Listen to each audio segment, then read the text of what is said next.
यदि तपाईँ काठमाडौँ आइसके पछाडि कुन होटलमा बस्ने, कहाँ बस्ने भन्ने सोचमा हुनुहुन्छ अथवा तपाईँ वैदेशिक रोजगारको सिलसिलामा विदेशमा हुनुहुन्छ भने नेपाल आइसके पछाडि कहाँ बस्ने र कसरी जाने, कहाँ जाने भनेर सोच्दै हुनुहुन्छ भने होटल गौरी आउन सक्नुहुन्छ। नमस्कार, म सुन्जित तामाङ। हजुर, होटल गौरी त्रिभुवन अन्तर्राष्ट्रिय विमानस्थलदेखि जस्ट 2 मिनटमा तपाईँ यहाँ आइपुग्नुहुन्छ।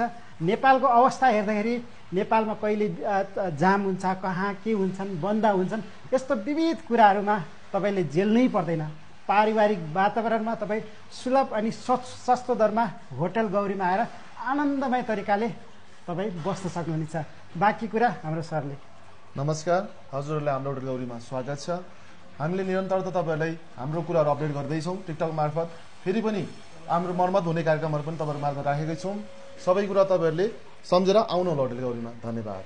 हजुर, यहाँ चाहिँ तपाईँ यहाँ आएर बसिसके पछाडि एयरपोर्ट जानको लागि तपाईँलाई बिचमा केही समस्या पर्छ कि भन्ने पनि चिन्ता भएन र तपाईँ नेपालको त्रिभुवन अन्तर्राष्ट्रिय विमानस्थलमा आइसके पछाडि एक कल गर्ने बित्तिकै तपाईँ भित्रदेखि बाहिर निस्किनुभन्दा अगाडि हाम्रो यो होटेलको चाहिँ गाडी चाहिँ तपाईँलाई पिकअप गर्नको लागि एयरपोर्ट बाहिर आइसकेको हुनेछन्। त्यसैले होटल गौरीलाई सम्झिनुहोस्, आरामदायीसँग मजाले यहाँ आउनुहोस्, बास बस्नुहोस्, खाना खानुहोस् र त्यस पछाडि आफ्नो घरतर्फ र आफ्नो गन्तव्यतर्फ लाग्नुहोस्।